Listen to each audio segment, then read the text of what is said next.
Now, as we work through the Sermon on the Mount, and as we look into the eyes of Jesus, I believe that Jesus was an incredible cultivator of the soul.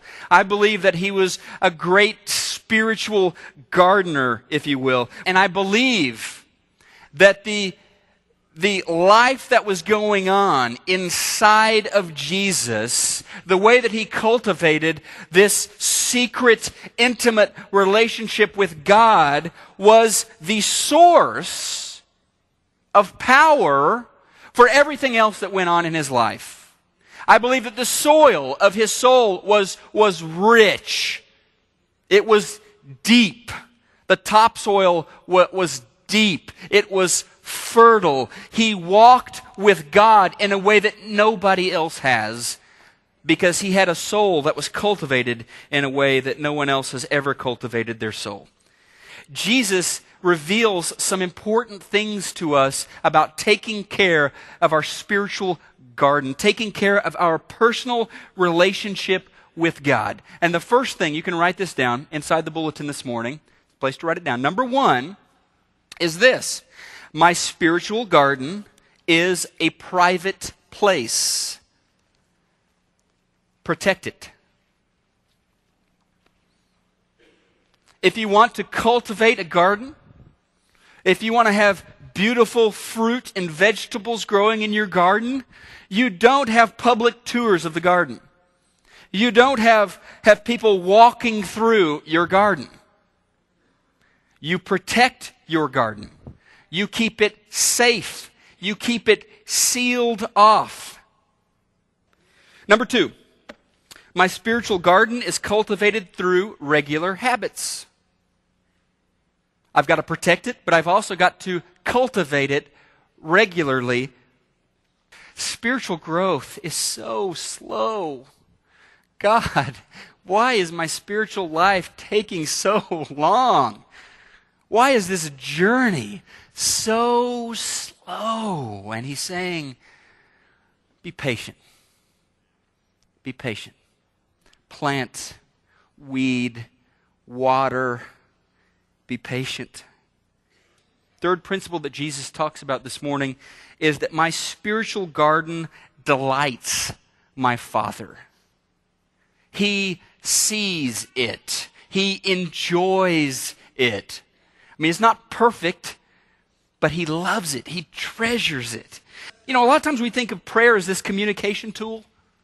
I mean, when I read Scripture, God's communicating with me. When I'm praying, I'm communicating to God. It's not really, I mean, I can see that a little bit, but it's not really a communication tool. It's really a communion tool. It's really a reliance tool. It's about me depending on God, recognizing where everything that's good in my life is coming from, and offering up my spiritual garden to the Father. I really need to encounter that and express in my prayer life my worshipful reliance on Him and only Him. He is the sun for my spiritual garden. He is the rain. He is the soil of my soul. And so Jesus he repeats over and over in the text today, in secret, the Father will reward you. In secret, the Father sees. And so, in that secret place, He's radiating His heat. In that secret place, He's nourishing my soul. He's bringing growth. He's bringing fruit out of my life. Because many of us grew up with this idea of God being cold, severe, difficult to please, always seeing what's wrong with us. And that's why Jesus is so important.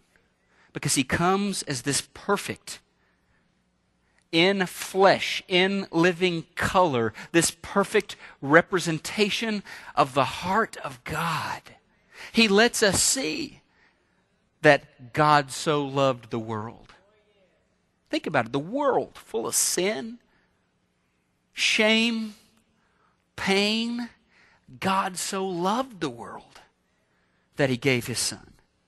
He lets us see that God's heart longs for us to be near Him, not separated from Him. How special you are to God, how precious you are to Him, how He longs to get away with you, how He longs to get away from the noise, away from the busyness, away from the activities, and spend time with you.